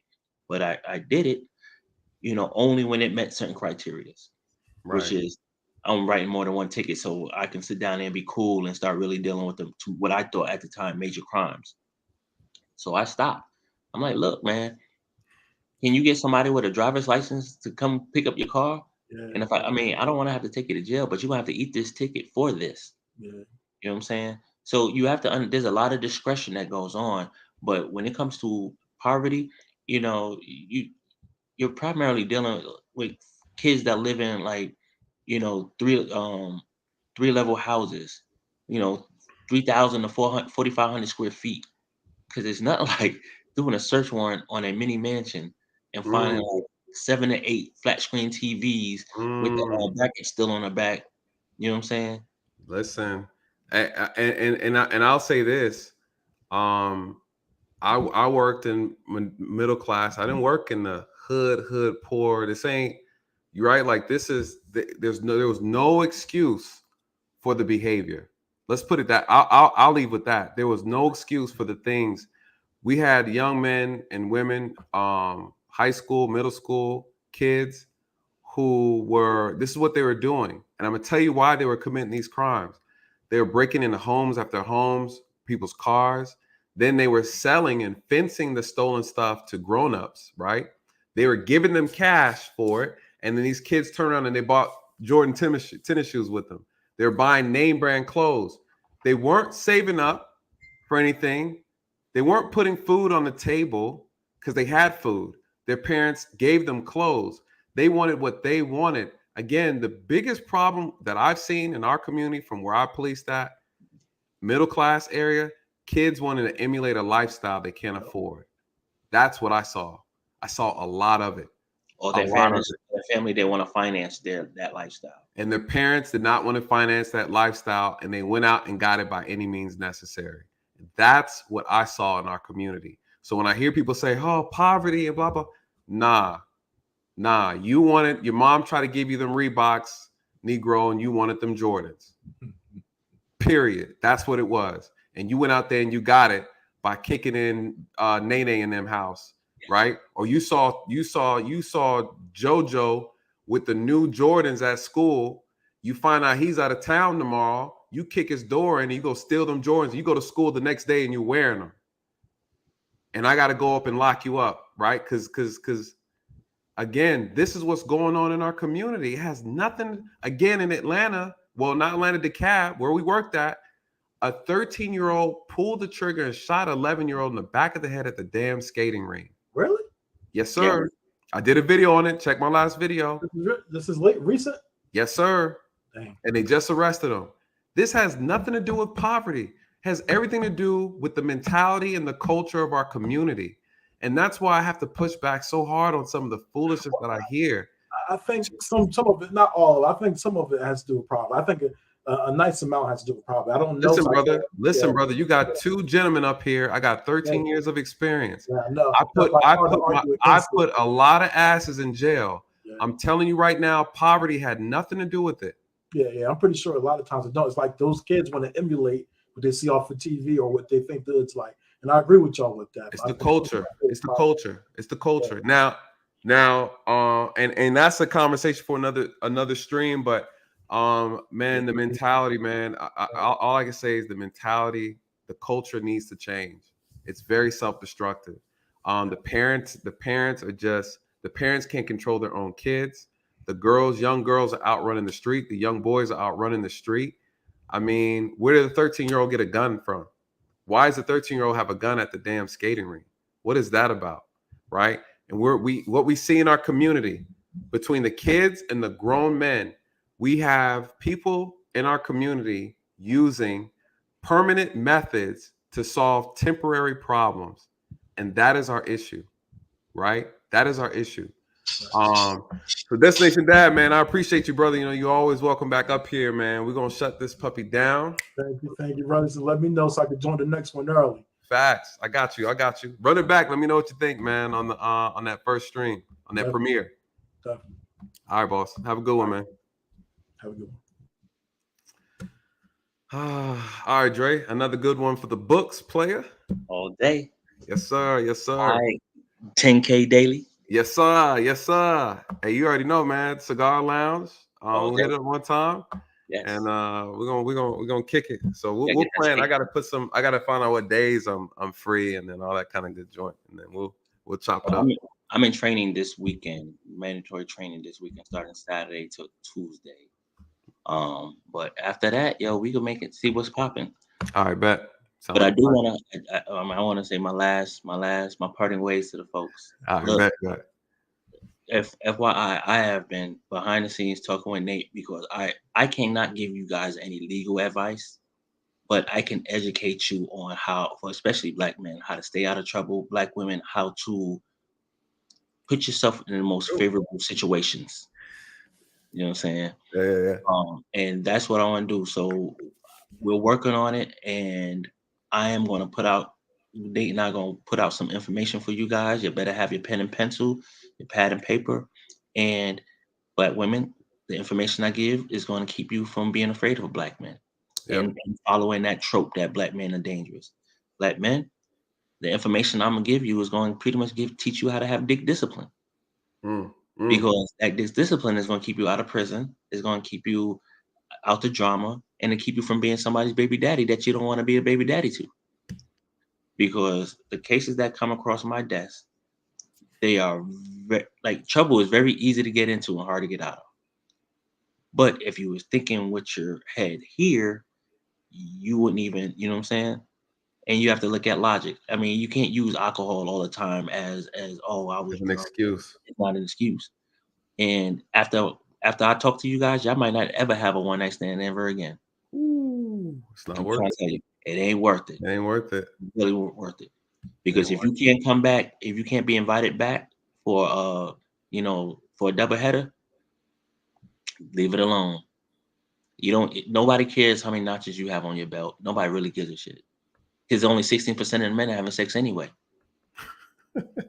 half of them are lying. Or they sitting out there rubbing it off somewhere else. So, when they put them numbers up on rape, struggle stroking out here. Yeah, for real. When they put those numbers up there about the grape, a lot of that is date rape. Yeah. A lot of that is not stranger on stranger. Some dude jump behind, breaking into somebody's house. Now, granted, there's a lot of those, but it's not as many as the one, first date It's like 90% of them. 90% are like known offenders. Correct. Overwhelming, yeah, or not. Yeah, Correct. yeah. And I won't even talk about like, yes, you can rape your wife. That is against the law. She is not your property. If she says no, no. So there's a lot of information that I want to put out to our community to help us move forward, because we operate on a level of ignorance, and we think everything is uniformity around the world, and it's not. I'm here to help y'all. I'm here to, you know what I'm saying, to build, But once you understand and once you have the information, what you do with it is yours. I'm just here to help. I'm here to, you know what I'm saying? I just don't want to have any of your names come across my desk, whether white, black, Hindu, Hispanic. Because what I do, the minimum you're going to get is life without parole. Yikes. That's the minimum. Life without parole. Unless it's domestic violence. And then you might get, Oh, we got to say grape. I forgot about that. Yeah, you're right. You're right. Great. Right. You know what I'm saying? Grape juice. That's why I say grape. Yeah, you didn't. I did. Thanks, Gail. But thanks, Gail. All right. But unless it's domestic violence, where if you've been convicted of family violence battery one time as a misdemeanor, the next time everything from that point on is a felony. If you like guns, you like playing with guns, you want to collect your guns. If you're convicted of a domestic violence, you can no longer have a gun. Yeah. And if you're caught with a gun, it's now a federal charge, and they can file federal charges on you. Yep. Think about it. These are things that we don't know, that is not told to us. I'm here to help you. So you can call me the snitch. You can call me a pig. You can call me 12. You can call me Jake, whatever. But the information I have will keep you free. Because freedom is not free. Remember that. Facts. Freedom ain't free. You think it's free until you lose it. Right. All right, bro. Listen, man. Thank you, man. Yeah, we're gonna work on that because I think it's gonna be a great discussion, bro. So yeah, let's dive into that and we'll move forward, bro. So listen, enjoy that training, man. I know it sucks, but it's supposed to be a good one. But hey, first of all, congratulations. I'm proud of you. Appreciate Keep pushing forward. All right. Next stop, 30K, then 60K, then 100K. So whoop. That's gonna be the real. We're doing a ballroom setup for that 100K. Facts. I will contribute. I'll put a stack on that. I bet you heard it. It's documented. Yes, I will put a stack on that. You hit 100K. I already know you worth it. Money on it. Facts. I already know, bro. I appreciate you, man. No doubt, man. I'm here for you, bro. All right. Have a good one. You too, man. You heard Dre say he put a stack on 100K. Listen, y'all need to pass this channel out. We need to get these numbers up. Trying to get the 100 stack. Dre don't be BSing either, man. That man's a man of his word. Let me go to the super chat real quick, y'all. I want to holla at my super sticker. Daughter of Yah, I hope you're still watching. Thank you. I didn't want to stop these guys that they're dropping gems. Thank you so much for that. Shout out to the big homie right here. Thank you. He says congrats on the 10K. Appreciate it, brother. We're having a 10K celebration online. I think I'm gonna do it Friday. So you guys stay tuned for the Friday celebration. We're gonna have a good time. Shout out to Pound for Pound. He said, if it's poverty, why steal Jordans over hamburger meat? Pound for pound, you a trip. Yeah, I mean, it's not poverty. It's not poverty. These guys are stealing stuff, flipping stuff, carjacking, selling these cars, flipping cars, getting cash for it. What is it? People don't want to work. They don't want jobs, right? Easy money. That's why they're out there selling dope, selling drugs. They're not selling drugs because they're poor. They're selling drugs because the money's fast, right? The money's fast. I had drug dealers tell me, man, I can't go back to making $15 an hour. I said, well, go to school, right? Get a trade. Man, I gotta wait 2 weeks to get paid this. I can make $1,000 in 3 days, right? This is the mindset. But is it worth the risk? What are you willing to risk, right? To put the freedom out here. I got guys doing fraud. They sweating bullets, trying to get debit cards and swipe cards and scamming cell phones. Then I show up. Hey, I'm just trying to get these 5 iPhones. Oh, okay. You have some ID. I look at the ID, it look like something out of a damn Lucky Charms box. You know, who are you fooling, right? So then 5 phones, that's 5 felony counts. Cuckoo, right? You're gone. You're out of here. All because you didn't want to just get a damn job like everybody else. That's not poverty. It's greed. That's what's getting these people caught up. And then you go through the system, you get across a judge, and the judge look at you, and they're like, give him 20 years. Right? Why am I going to make an effort? Shout out to you again, bro. I appreciate this. I appreciate this generous super chat. Thank you guys so much. Everybody who stuck with the premiere. It was a great premiere. Thank you for sticking with us in this live stream. You guys had some amazing questions, great questions. I'm glad we're able to cover them and go over the data together. People feel some kind of way about this. They feel some kind of way about that. At the end of the day, if you have something that's different, bring it to the table. Challenge me on it. I'll have the conversation. You guys know we don't run from anything over here. So you guys, I appreciate all of you. Thank you so much to shout out to Wes Anderson. Always here. I appreciate you.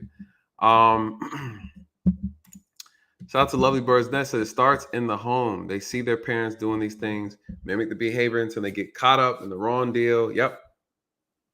And they're in court. Cuckoo, they're done, right? And then we get mad when people don't take it easy on us inside the courtrooms. You know what my mom told me? She said, listen, the courts aren't fair, son. That's all she had to say. And I was like, cool. All my moderators, thank you guys so much for hanging with me on both streams. I really appreciate you guys. It was a great dialogue. Listen, you guys, please share this information. It's important. Please combat the myths and the lies and the inaccuracies that are being spread. Each one teach one. That's how we fix the problem. And believe it or not, you guys, it does have a major impact. What else do I want to say? Always good to, yeah, man. Appreciate you. Miss Sosa, yep, cuckoo. You know, it's why I never spelled it, but this looks like it's about right. Cuckoo, man. Cuckoo, you're through, right? That's what happens when you mess up out here. Other than that, you guys stay tuned for Friday. Matter of fact, stay tuned for Wednesday. I'm actually interviewing a gentleman. We're gonna have a great discussion. This was in reference to that live stream that kind of unfolded with Chelsea Nelson. All this thing that kind of came from Lapeef's network about me being called a pig. You know, somebody called me a pig. They're calling me a pig and stuff over there.